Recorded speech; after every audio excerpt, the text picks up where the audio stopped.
And this is silver. Sterling silver, yes. Sterling silver. And so you got to do the You have polish. a big cloth for that, then, right? Yeah, what do you do about that? What do we do? A little vodka mixture? How do we clean that thing, Howie? Soap and water every night. Really? We clean it to get off the lipstick marks and the fingerprints. Oh, and the then, lipstick marks. Oh, that Caner! I keep telling him to go lighter pink. So far, the cup is not yet left the United States, right? But it is going to go. I know it's got a few of the players are going to take it to their homelands, but this time around, it has not yet left the States, has it? No, it's been in Chicago for the most part over the last couple weeks after the win. Tomorrow it starts with the players with their days with the cup. So Okay. I'm going to fly to Minneapolis tomorrow, and Nick Leddy will get the cup for the first time. And are you the permanent forever? I mean, how long have you been the keeper of the cup? Well, I've been working for the Hall now about 10 years, but this is only my 4th summer with the Stanley Cup. There are 4 of us that do it. My boss, Phil Pritchard, he's been around about 25 years, and he's the guy that you'll see bring the cup out onto the ice after the final victory.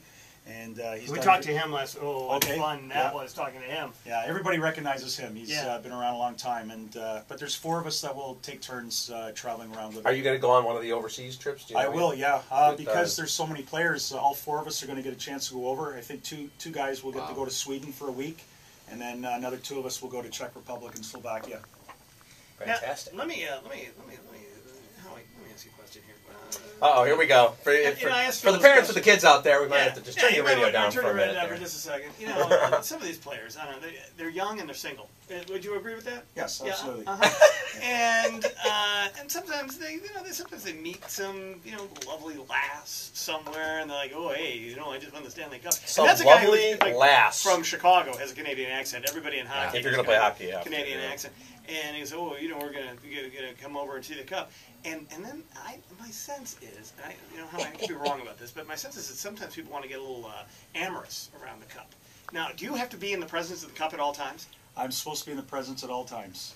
But what happened? Wait a minute. Let's just dissect that diplomatic answer by Howie right there. I'm supposed to be in the presence of the cup. Occasionally, I am in the presence all the time. Because sometimes a fugitive has to go to the bathroom, and we see all what happens in those movies. The guy standing out there. Can you hurry it up in there, Mr. Stanley? Stanley, are you okay? And then you open the door, and the window's open.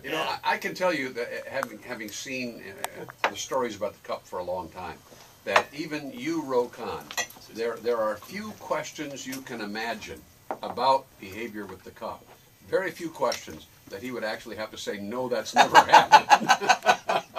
Almost anything you can think of. Would you say that's true, Howie? Yes, absolutely. I mean, before my day, I'm sure, just like anyone else, you've imagined all those stories. And before there was a cup keeper, but I mean, the players are pretty respectful of the cup, and they've worked hard all their lives to win it. And for the most part, it's all good. And you know what? Even if they wanted to do anything kind of amorous with it, there's too many cameras out there nowadays. Yeah, and that's true. they just respect it so much.